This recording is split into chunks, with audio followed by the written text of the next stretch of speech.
ne peux pas expliquer ce que je suis, car c'est le fruit de ta grâce. Pour tout le bienfait immérité, mais que j'ai goûté, c'est ta grâce. Ta grâce a fait de moi ce que je suis. Ta grâce, ta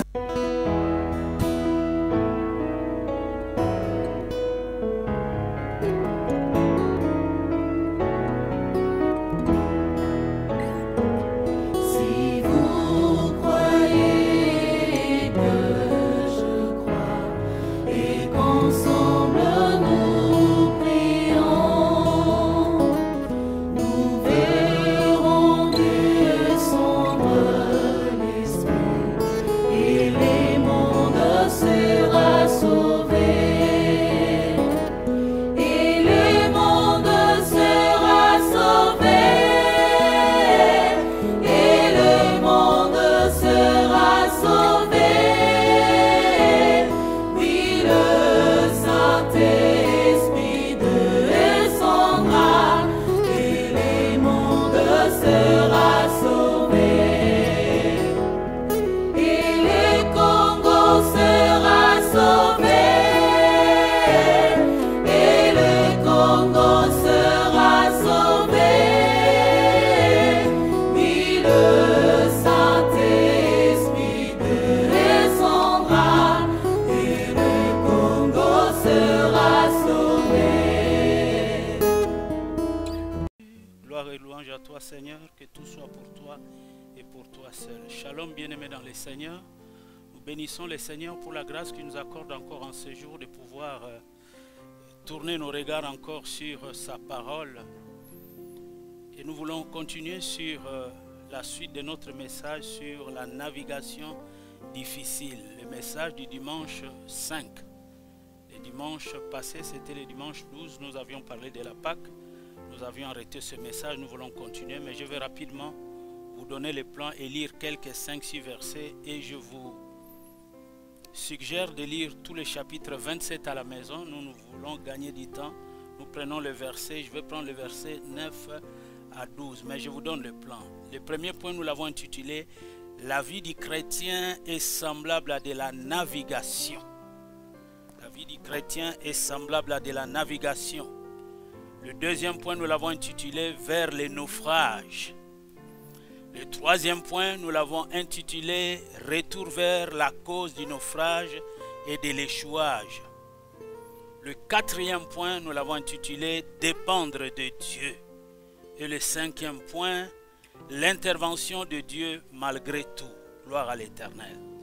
Je vais lire ce texte.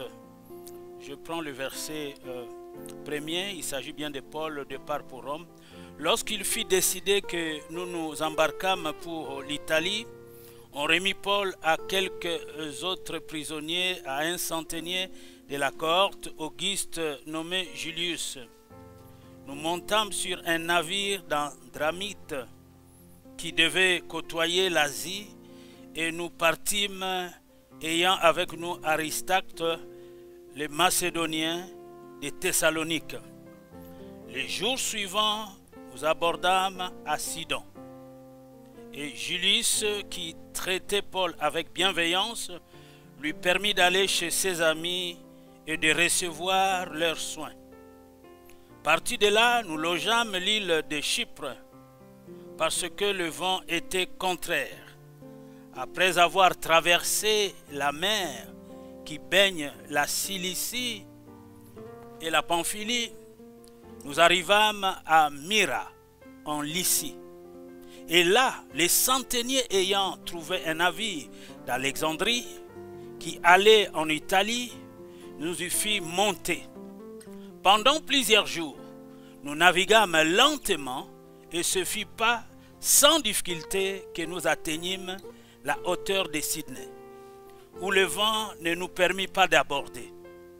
Nous passâmes au-dessus de l'île de Crète, du côté de Salmone, Nous la côtoyâmes avec peine et nous arrivâmes à un lieu nommé Beauport, près duquel était la ville de Lacée.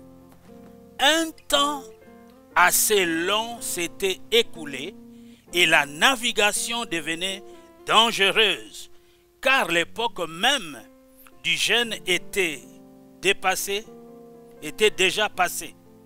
C'est pourquoi Paul avertit les autres en disant: ô hommes, je vois que la navigation ne se ferait pas sans péril et sans beaucoup de dommages, non seulement pour la cargaison et pour les navires, mais encore pour nos personnes.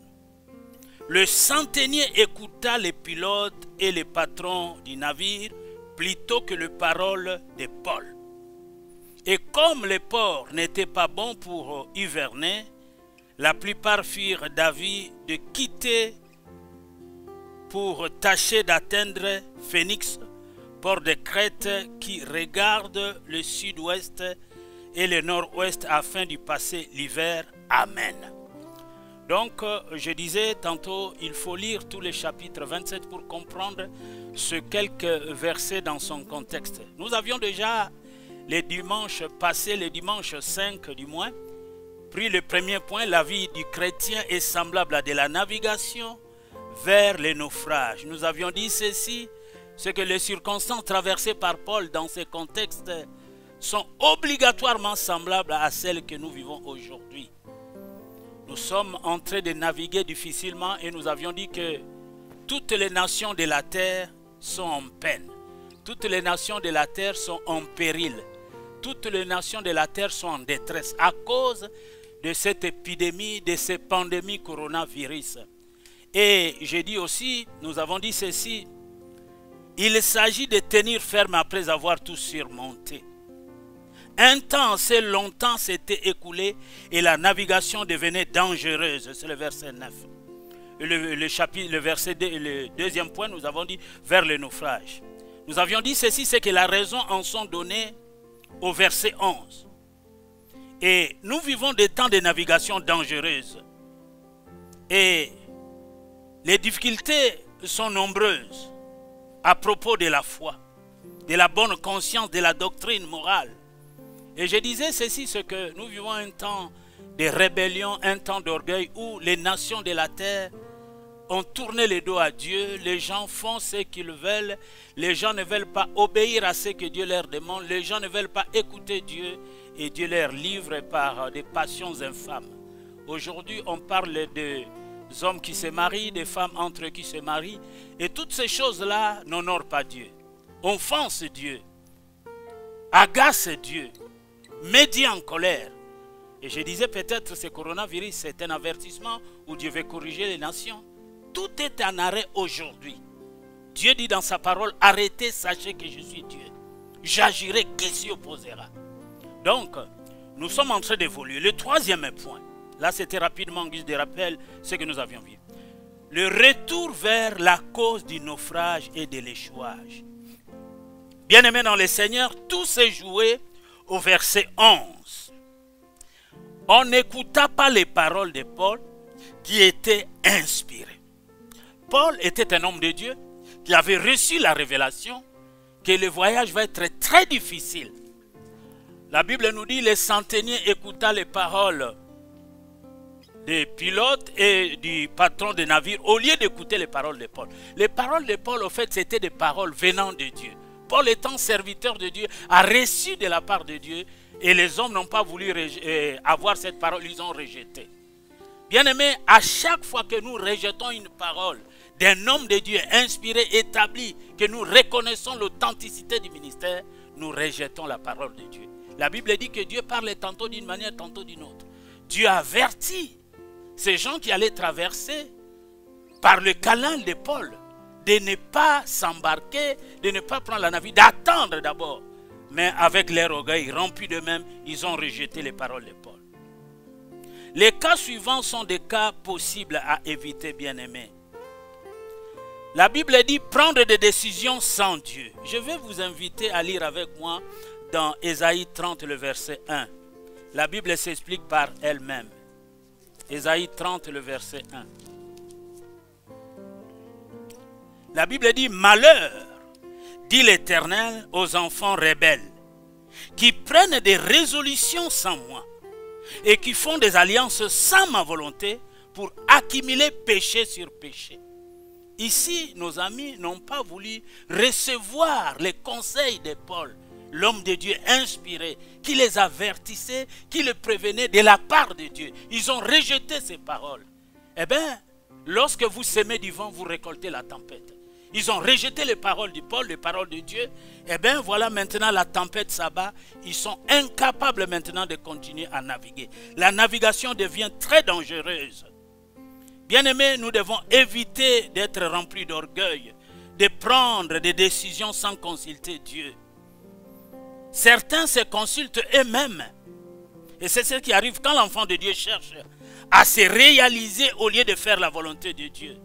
Nous consultons nos amis au lieu d'écouter les conseils de Dieu. Bien-aimés, rejetez les conseils divins. Proverbe chapitre 4, le verset 2, nous parle des gens qui rejettent les conseils divins.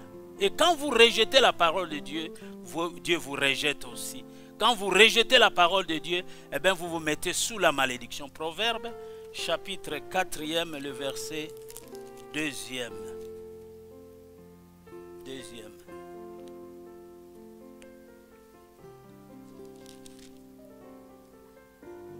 Car je vous donne de bons conseils. Ne rejetez pas mon enseignement. Dieu, la sagesse qui s'acquiert, Dieu parle et Dieu donne des conseils.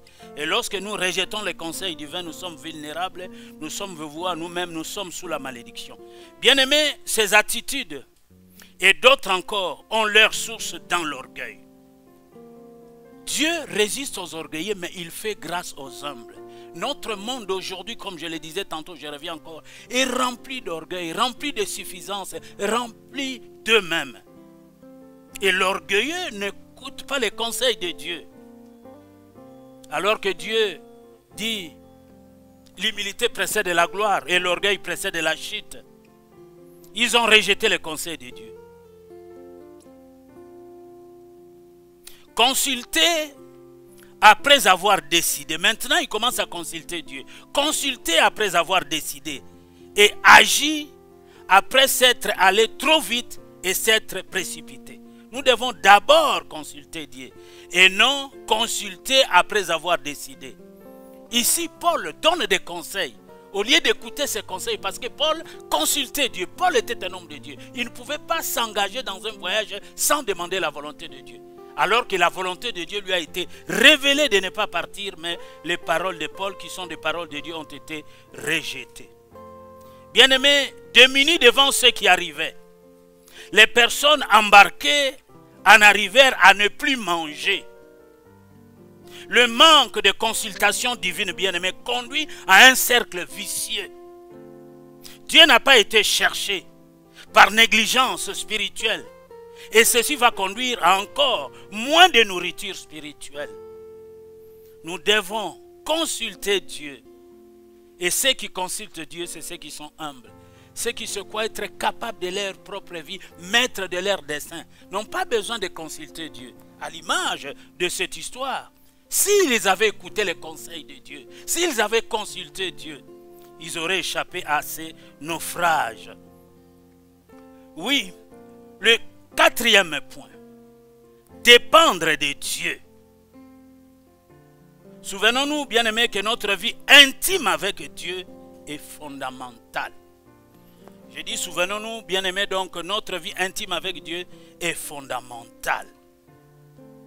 Trop de chrétiens, bien-aimés, ne veulent pas apprendre à chercher Dieu dans la parole, dans sa parole et dans la prière. Alors que notre vie intime avec Dieu est capitale et fondamentale. Il est dit ceci, je vais lire le psaume 1er, où nous avons des conseils parce que la Bible s'explique par elle-même. Le psaume 1er nous dit ceci. Heureux l'homme qui ne marche pas selon les conseils des méchants et qui ne s'assied pas, qui ne s'arrête pas sur la voie des pécheurs et qui ne s'assied pas en compagnie de moqueurs, mais qui trouve son plaisir dans la loi de l'Éternel et qui la médite jour et nuit. Il est comme un arbre planté près de courants d'eau qui donne son fruit en sa saison et dont le feuillage ne se flétrit point, tout ce qu'il fait lui réussit. Donc, il y a des promesses attachées à ceux qui prennent soin de leur intimité avec Dieu. Il n'est pas ainsi des méchants, ils sont comme la paille que le vent dissipe. C'est pourquoi les méchants ne résistent pas au jour du jugement, ni les pécheurs dans l'assemblée des justes, car l'Éternel connaît la voie des justes, et la voie des pécheurs mène à la ruine. Heureux l'homme qui médite la parole de Dieu nuit et jour. Il réussira dans tout ce qu'il entreprendra. Nous pouvons prendre aussi l'exemple de conseil de Moïse donné à Josué, le jeune serviteur qui devait prendre la relève pour conduire le peuple d'Israël. Josué, chapitre 1er, nous avons là des conseils sur notre vie intime avec Dieu qui est fondamentale. Il est dit ceci: après la mort de Moïse, serviteur de l'Éternel, l'Éternel dit à Josué, fils de Nun, serviteur de Moïse: Moïse, mon serviteur, est mort. Maintenant, lève-toi, passe ces Jourdains, toi et tout ce peuple, pour entrer dans le pays que je donne aux enfants d'Israël. Tout lieu que foulera la plante de vos pieds, je vous les donne, comme je l'ai dit à Moïse. Vous aurez pour territoire, depuis les déserts et les Libans, jusqu'au grand fleuve, le fleuve de l'Euphrate, tous les pays des Étiens, et jusqu'à la grande mer, les soleils couchants. Nul ne se tiendra devant toi tant que tu vivras. Je serai avec toi comme j'ai été avec Moïse. Je ne te délaisserai point, je ne t'abandonnerai point. Fortifie-toi et prends courage, car c'est toi qui mettras ce peuple en possession du pays que j'ai juré à leur père et de leur donner. Fortifie-toi seulement et aie bon courage, en agissant fidèlement selon la loi de Moïse, mon serviteur, t'a prescrite. Ne t'en détourne ni à droite ni à gauche, afin de réussir dans tout ce que tu entreprendras. Que ces livres de la loi ne s'éloignent point de ta bouche, médite-les jour et nuit pour agir fidèlement. C'est alors que tu réussiras, c'est alors que tu auras du succès dans tout ce que tu vas entreprendre. C'est alors que tu auras du succès. Ne t'ai-je pas donné cet ordre? Fortifie-toi et prends courage. Ne t'effraie point et ne t'épouvante point. Car l'Éternel, ton Dieu, est avec toi dans tout ce que tu entreprendras. Donc, je disais tantôt, notre vie intime avec Dieu est fondamentale. Nous devons apprendre à rechercher Dieu dans sa parole, à rechercher Dieu dans la prière, à passer du temps dans la prière. Alors que nous vivons des temps de confinement, c'est vraiment pas un moment de relâchement, c'est un moment où nous devons mettre à profit de lire, non seulement lire, mais de méditer et étudier la parole de Dieu. Et à chercher la face de Dieu dans la prière. Pendant le temps où nous avons beaucoup d'activités, il est difficile des fois de lire la parole. C'est seulement à ceux qui sont courageux, disciplinés, qui lisent la Bible chaque jour. Mais il y a des gens qui passent toute une semaine sans lire la Bible. Mais maintenant, nous avons assez de temps. Mettons ce temps en profit, cherchons la face de Dieu, prions. La Bible dit, l'homme ne vivra pas de pain seulement, mais de toute parole qui sort de la bouche de Dieu. Donc je disais, nous devons nous souvenir que notre vie intime avec Dieu est fondamentale. Soit qu'ils ne prennent pas le temps de le faire, soit qu'ils utilisent ces moyens pour se conforter dans leurs idées personnelles, seuls ou à plusieurs. Eh bien, dans de tels cas, les tendances charnelles sont de retour. Lorsque nous n'entretenons pas une bonne relation avec Dieu, nous ne prenons pas soin de notre vie intime, la chair revient en nous. Et comme je l'ai dit souvent, les hommes charnels, au bout du compte, ils sont toujours perdants. Mais les hommes spirituels, au bout du compte, ils sont toujours gagnants. Les hommes spirituels méditent la parole, cherchent Dieu, passent des journées, des temps dans la prière. Mais les hommes charnels, ils ne prennent soin que de la chair. Réapprenons, bien-aimés, à chercher la face de Dieu en revenant à la parole et au témoignage. Ce temps de confinement doit être un temps de réflexion qui doit nous pousser à réapprendre, à chercher la face de Dieu en revenant à sa parole. Comme je disais tantôt, l'homme ne vivra pas de pain seulement, mais de toute parole qui sort de la bouche de Dieu. La Bible dit, cherchez premièrement le royaume de Dieu et sa justice, et tout ce dont vous avez besoin, Dieu vous le donnera par sur quoi. Nous vivons des temps d'angoisse, nous vivons des temps de souffrance, où toutes ces grandes nations sont ébranlées, ils ne savent quoi faire. Coronavirus est là devant. Qu'est-ce que les gens vont faire? Les gens sont sans force devant ce virus. que Dieu vienne à notre secours. L'intervention de Dieu malgré tout. L'intervention de Dieu malgré tout. Bien-aimé, Dieu est bon et sa volonté sera toujours d'intervenir pour sauver ceux qui se sont mis en difficulté par leurs propres fautes. Les bontés de l'Éternel ne sont pas épuisées et ses compassions ne sont pas à leur terme. Dieu est tellement bon. L'intervention de Dieu malgré nos péchés. Donc Dieu est bon et sa volonté sera toujours d'intervenir pour sauver ceux qui se sont mis en difficulté par leurs propres fautes.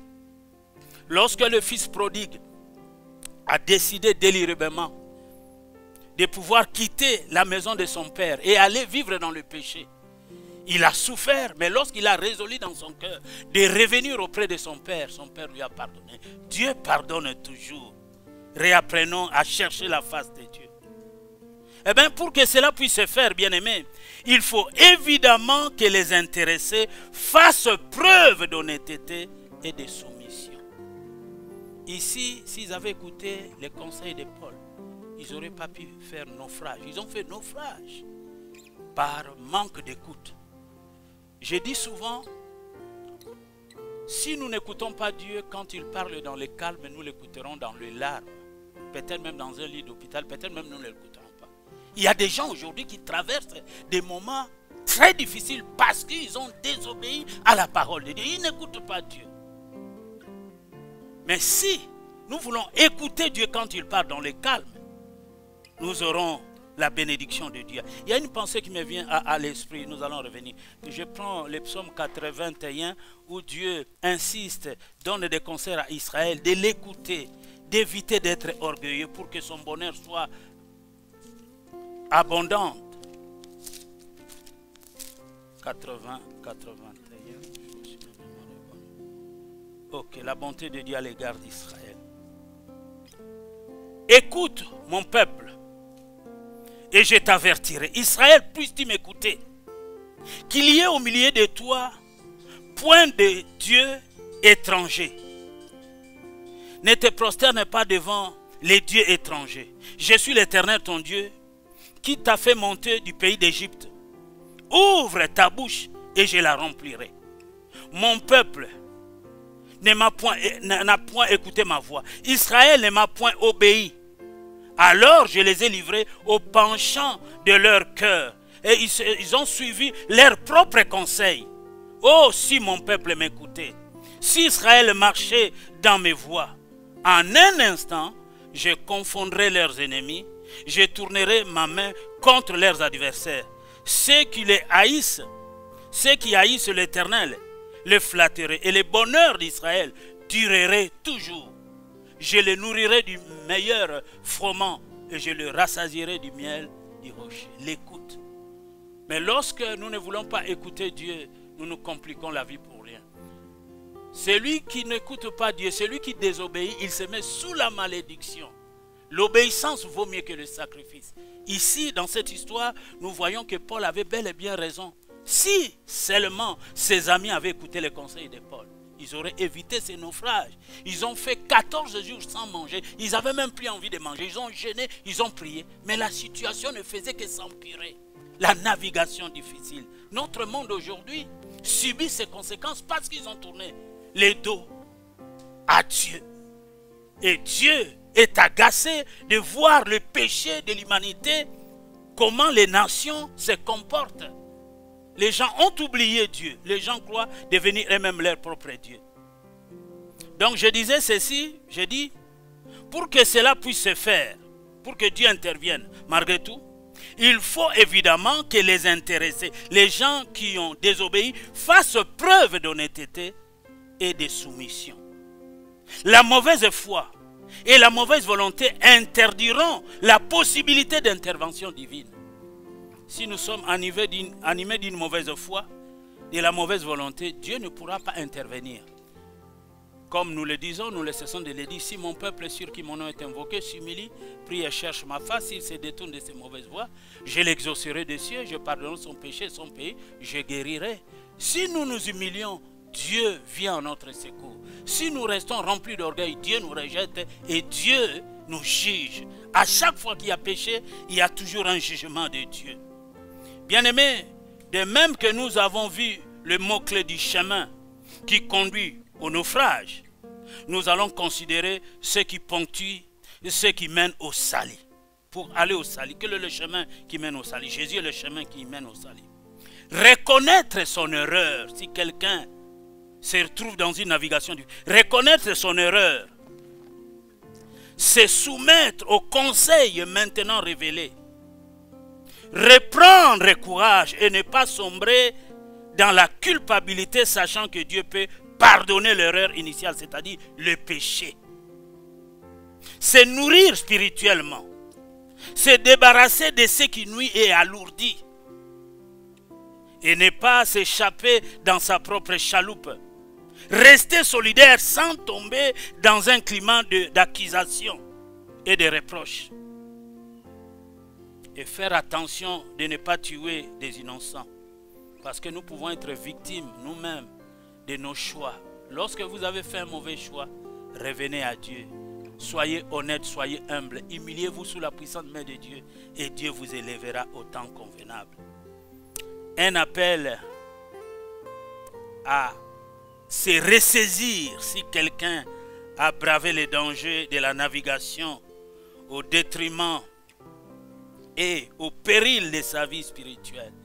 Il y a des gens qui passent des moments très compliqués dans leur vie spirituelle, tout simplement parce qu'ils ne veulent pas écouter Dieu. Ils désobéissent à Dieu. Comme je disais, si nous n'écoutons pas Dieu quand il parle dans le calme, nous l'écoutons dans les larmes, dans le pleur. Je suis pasteur plusieurs années, ce que je vous dis, c'est ce que je vis. Je vois certaines personnes, lorsqu'ils n'écoutent pas ce que leur Dieu dit, la vie devient plus compliquée. Même vous pouvez imposer plusieurs fois le main sur leur tête, il n'y aura pas de changement. Si tu as bravé cela, si tu as fait un mauvais choix et que tu n'as pas écouté Dieu, tu as pris des engagements sans contracter, sans demander les directives de Dieu, répands-toi, fais comme les fils prodigues. Et Dieu ne se lasse pas de pardonner. L'humilité précède la gloire et l'orgueil précède la chute. Prendre une ferme résolution pour l'avenir aussi, pour consulter Dieu et lui être soumis. Dorénavant, il ne faut plus prendre des engagements, des résolutions sans consulter Dieu. Malheur aux enfants qui prennent des résolutions sans me consulter. Ésaïe 30, le verset 1 à 2. Beaucoup d'enfants de Dieu souffrent aujourd'hui parce qu'ils prennent des résolutions sans consulter Dieu. Ils font des choses qu'à leur tête parce qu'ils sont tellement intelligents. Ils connaissent tellement beaucoup de choses. Ils font un mauvais choix. Après, maintenant, ils commencent à chercher la face de Dieu. Non, il faut chercher la face de Dieu avant de prendre des décisions. Avant de faire le choix, il faut chercher la face de Dieu. La face de Dieu se cherche dans la méditation de sa parole, dans la prière, passer des moments de prière devant Dieu. Et c'est ce que je disais aujourd'hui, l'église, chacun chez lui à la maison, ce temps où vous passez à la maison, ne soit pas un temps de relâchement. Passez du temps dans la présence de Dieu. Lisez la Bible, méditez la Bible, faites vos propres avec Dieu. Priez et jeûnez. Faites des cultes de famille. Dans la famille, là où vous êtes, papa et maman et les enfants. Cherchez la face de Dieu. L'heure n'est pas au relâche, l'heure est au réveil, l'heure est à la réflexion. Combien de temps passes-tu en méditant la parole? Comme je disais ici, je reviens. Notre vie intime avec Dieu est fondamentale. Paul avait une vie intime avec Dieu parce que l'homme qui a une vie intime avec Dieu, c'est un homme spirituel. Et les hommes spirituels, ils sont souvent divinement avertis. Paul était divinement averti du danger. Et lorsque nous avons une vie intime, que nous prenons soin de notre vie intime avec Dieu, Dieu nous avertit des événements futurs. Les hommes spirituels, au bout du compte, ils sont toujours gagnants. Mais ceux qui sont charnels, au bout du compte, ils sont toujours perdants. Donc je crois que je vais m'arrêter là pour aujourd'hui. Nous avons terminé la suite de ce message sur la navigation difficile. Nous nous retrouverons autour d'autres messages. Que Dieu vous bénisse abondamment. En tout cas, priez pour toutes les nations. Bien-aimés de Vie Nouvelle, priez pour toutes les nations là où vous êtes. Priez pour notre nation. Priez pour vous-même et priez aussi pour notre Église. Nous allons nous voir, personne ne mourra. Dieu est notre protection. Comme l'Éternel entoure Jérusalem, ainsi Dieu entoure son peuple. Que Dieu vous entoure, que Dieu vous garde, que Dieu vous bénisse. À la prochaine. Bye bye.